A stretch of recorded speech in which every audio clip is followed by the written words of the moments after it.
Assalamualaikum warahmatullahi wabarakatuh. Di video kedua bertema sejarah ini, kita akan membahas tentang perjuangan bangsa Indonesia menghadapi ancaman disintegrasi bangsa. Disintegrasi bangsa adalah terpecah belahnya suatu bangsa. Kenapa bisa terpecah belah? Ada dua faktor yang mempengaruhinya. Yang pertama, faktor dari luar. Yang kedua, faktor dari dalam. Faktor luar tidak lain adalah karena Belanda ingin menjajah kembali bangsa Indonesia.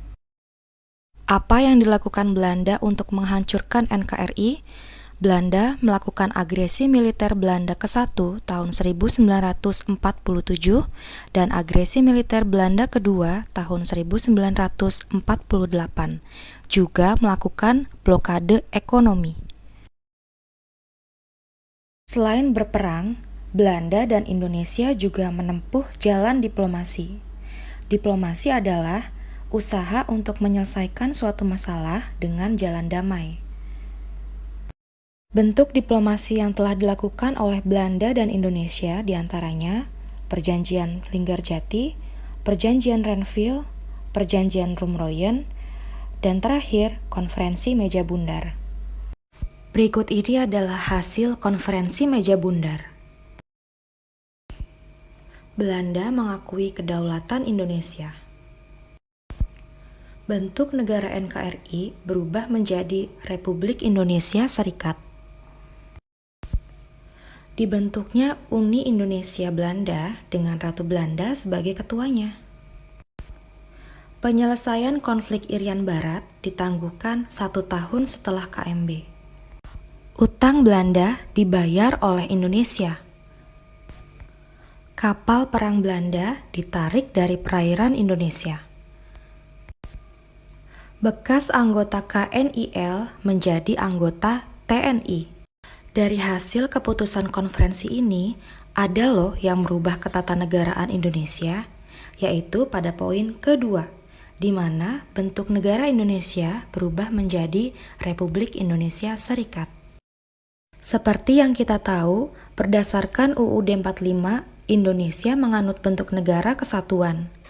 Namun, dalam KMB, bentuk negara Indonesia berubah menjadi serikat, yang artinya tidak sesuai lagi dengan UUD 45. Sejak itulah, UUD 45 yang selama ini menjadi hukum dasar negara Indonesia tidak berlaku lagi. Hukum dasar negara yang berlaku saat itu adalah Konstitusi RIS 1949. Sekarang kita akan membahas faktor dari dalam. Faktor-faktor dari luar yang telah kita bahas sebelumnya berupa agresi militer dan diplomasi yang tidak berjalan sesuai dengan hukum dasar Indonesia, memicu terjadinya gerakan-gerakan separatis yang dilakukan oleh bangsa Indonesia, yang menyebabkan semakin terpecah belahnya NKRI. Gerakan-gerakan separatis terbagi menjadi 3 jenis.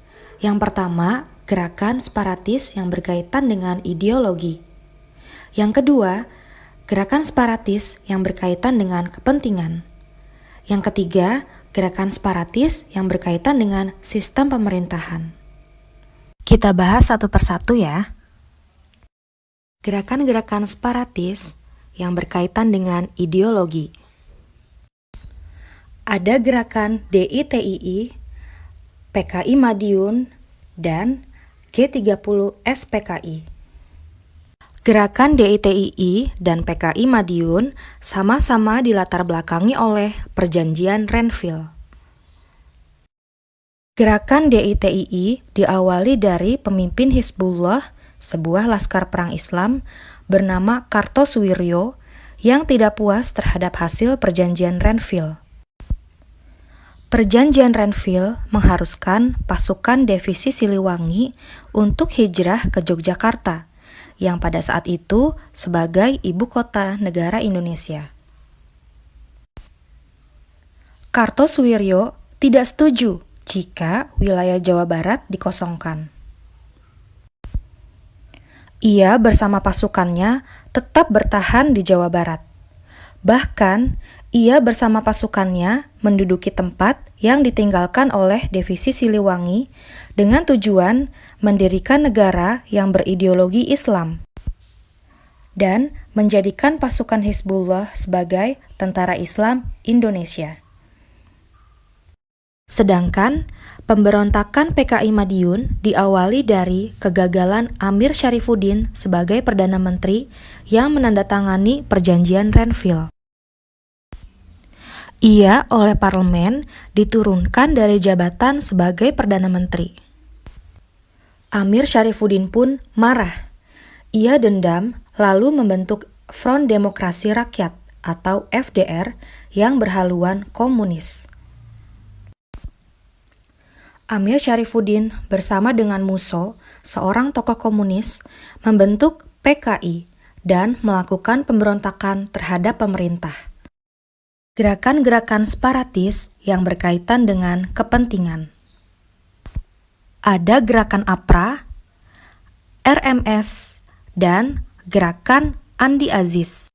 Gerakan-gerakan separatis yang berkaitan dengan sistem pemerintahan. Ada gerakan PRRI dan gerakan Permesta. Dua gerakan separatis ini sama-sama dilatar belakangi oleh ketidakpuasan penduduk daerah terhadap kebijakan pemerintah pusat. Kebijakan tersebut hanya memfokuskan pembangunan di wilayah Jawa saja. Sekian video pembelajaran mengenai disintegrasi bangsa. Semoga bermanfaat.